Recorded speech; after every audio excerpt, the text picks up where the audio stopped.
هەڵهاتنی جوانی تۆ دەمخاتە شەوبێری چاوەڕوانیت. ئارەزوومە خەڵتانی مێهرەجانی ڕنگ بم و لەو بەرزاییە پەڕینەوە چەند جوانە.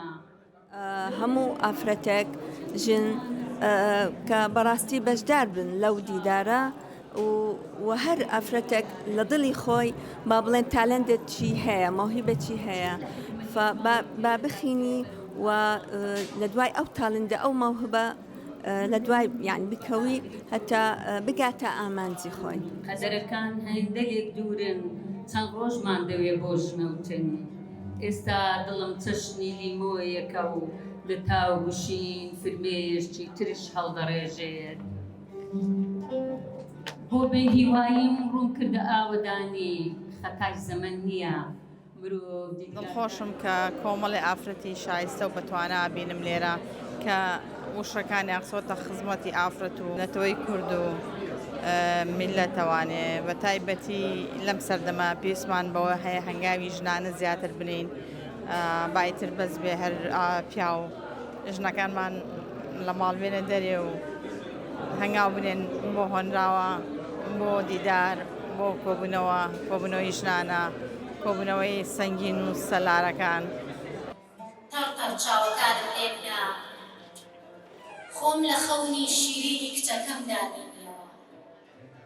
ئای چه خۆشیەک لە فەزاواری مندا، کاتێک قورسکەم دێ بۆ مرۆڤ بوون، شیوەنمە بۆ ئەتمکردن، هەتیوم بە تۆزێ غیرەت. تۆ بڵێ ئەمە ببێتە ڕاستی؟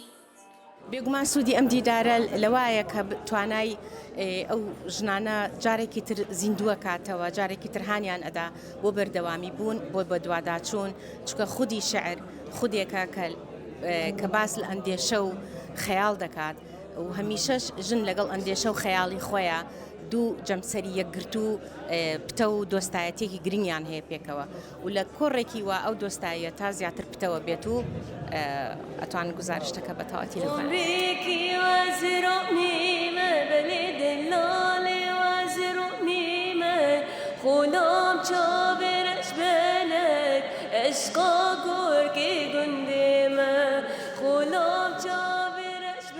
هاتوومە دەنگی خۆم نیشانی ئەو خاتونانی ئێرەکەمیان ئەو بەڕێزانی کە هاتوونە لێرە دانیشتن، هاتم خزمەتی ئەوە بکەم بە چەند گۆرانی ڕەسەنی کوردی.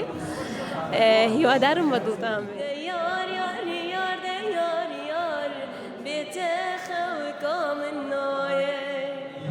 شەستویەک لە بەغداد چاپی کردووە.